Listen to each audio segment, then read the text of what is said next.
Well, this week on Dateline Schools, we're talking about safety, specifically school bus safety, as this is the time of year school bus drivers are being hired, trained, and getting ready for the road. And to tell us more about it, my special guest is the Supervisor, Dean Transportation, Art Czachowski.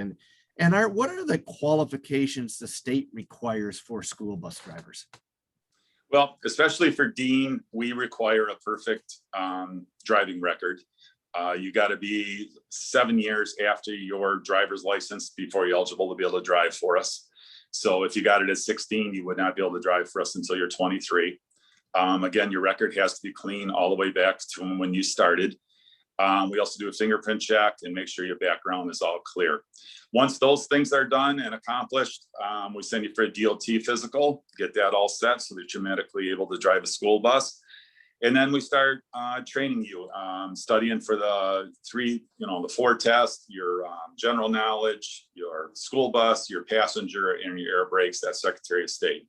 When you pass those four, we give you to our trainers, and our trainers work for about two to 3 weeks, get you all familiarized with the bus as far as student stops, what's a requirement for the lights and railroad crossings, everything that pertains to a school bus. Once that's done, which it sounds like it's a lot, you go for a third-party testing from the state.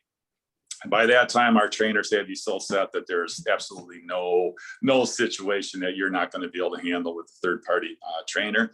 And then you're able to move on and become a school bus driver.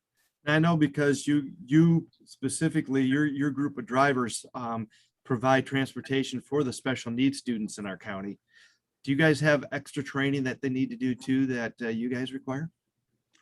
Dean prides themselves in being the second highest trained school bus company in the United States.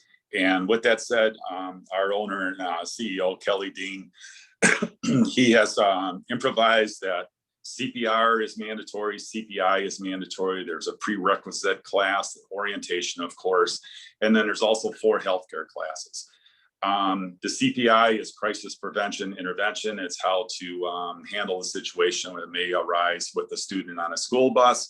CPR, of course, is self-explanatory, and each one of those years are recertified every 2 years. So Dean prides themselves in having the training that you needed to do your job. All of the training is paid for. We'll be back with more tomorrow from Dateline Schools. I'm Terry Herman.